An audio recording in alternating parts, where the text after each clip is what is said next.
שלום וברכה מוריי ורבותיי, ובהמשך לנוהל על פי דרכו. שימו לב טוב, ישנם ילדים שנולדו על בסיס השכל, וישנם ילדים שנולדו על בסיס הרגש. בדרך כלל, רוב ככל הילדים מדברים רגש הרבה יותר מאשר שכל. אך ישנם כאלה שהשכל אצלהם עובד יותר. אצל ילדות בדרך כלל, האחוזים גבוהים הרבה יותר באחוזי הרגש, כי ככה הן אמורות לנהל את חייהן כאשר יגדלו.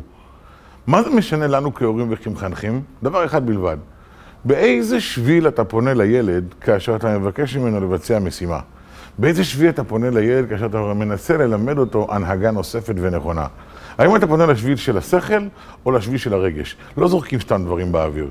אם אתה לא ממש יודע מול מי אתה עומד, או כאשר אתה נמצא בפני קבוצת ילדים, תשתמש בשני הדרכים, כי אחת מהן תחדור לליבו של הילד. אבל אם אתה מצליח לגלות ולהבין מול מי אתה עומד, תעשה הכל לדבר איתו דווקא בשביל המתאים לו. חנוך לנער על פי דרכו. וכפי שאמרנו מספר לא מבוטל של פעמים, את היעד קובע הקדוש ברוך הוא.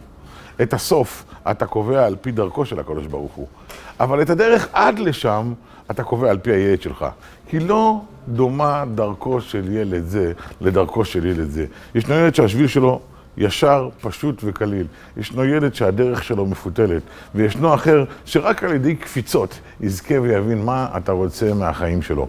אם הבנת שלפניך נמצא ילד שצריך להבין אותו בצורה שכלית, אל תשתחצן, אל תרגיש לו בנוח להסביר לו.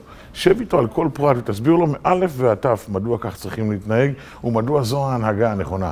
לפעמים זה ייראה לך פחיתות כבוד בתור אבא או מלמד, אבל מבחינתו זוהי הדרך היחידה להבין אותך. בלי זה הוא כביכול לא שומע אותך. לעומת זאת, אם מדובר בילד שאצלו פועל הרגש, אל תנסה להסביר שכלית מדוע.